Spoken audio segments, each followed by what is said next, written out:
So for today's video bang kaya dito kami ngayon sa may Bypass Villasis dahil nga naghanap kami ng kakainan pang dinner. So niyaya ko ng friend ko. So as you can see, nakita nyo ba yung kinakain ko? That is kare-kare.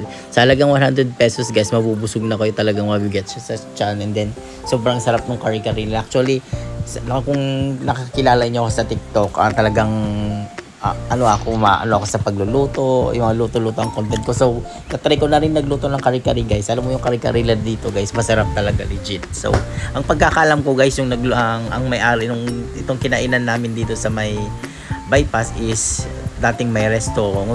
If I'm not mistaken, sa kanila yung Lorenzo o sila yung nagluluto din sa Lorenzo dati sa may San Nicolas. So legit talaga yung pagkain nila guys. So masarap siya, and then kung gusto niyo try nyo, located lang po sila sa may Bypass Villasis.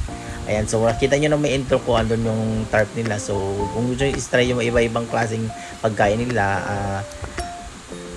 marami silang menu. So ang pinili ko dahil sabi ng friend ko, tikman mo yung kare-kare dito, masarap. So 3.9 namin. As you can see, kita nyo naman talaga mapapasubukan ng malaki dito dahil sobrang sarap ng kanilang kare-kare.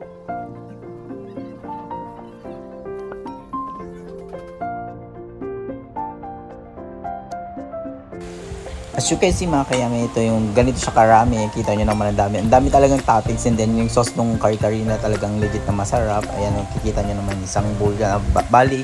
Siguro kung katulad ko kayo na hindi masyado palakain ng ganito karami, pang 2 tao to. Pero kasi yung kasama ko kasi kumain siya, nag-extra rice pa siya. So, pwede kayong mag-extra rice dito, and pwede rin kayong humingi ng sauce ng kare-kare nila. So, legit nga na masarap yung kare-kare nila. Kung gusto nyo matry to guys, located po sila sa Bypass Villasis, road to Pukulay, Baraka. Ayan. So, pwede naman kayo magtanong kung saan ang bypass ng Villasis pag di kayo taga Villasis. Madali lang naman siyang hanapin. And then, marami ding kakainan doon. Kung gusto nyo mamili, may mga melty din sila doon, mga shawarma, or any food na available po sila doon. Basta wag umulan, kasi pag umulan, medyo bihirang nagbubukas yung mga doon ang mga kainan. So mas maganda pag punta kayo doon is medyo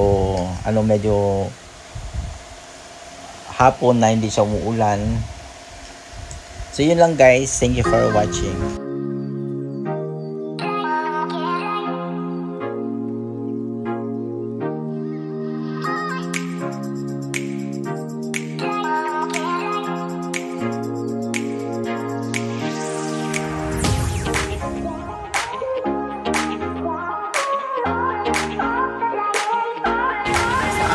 Guys, dito kami sa tayo.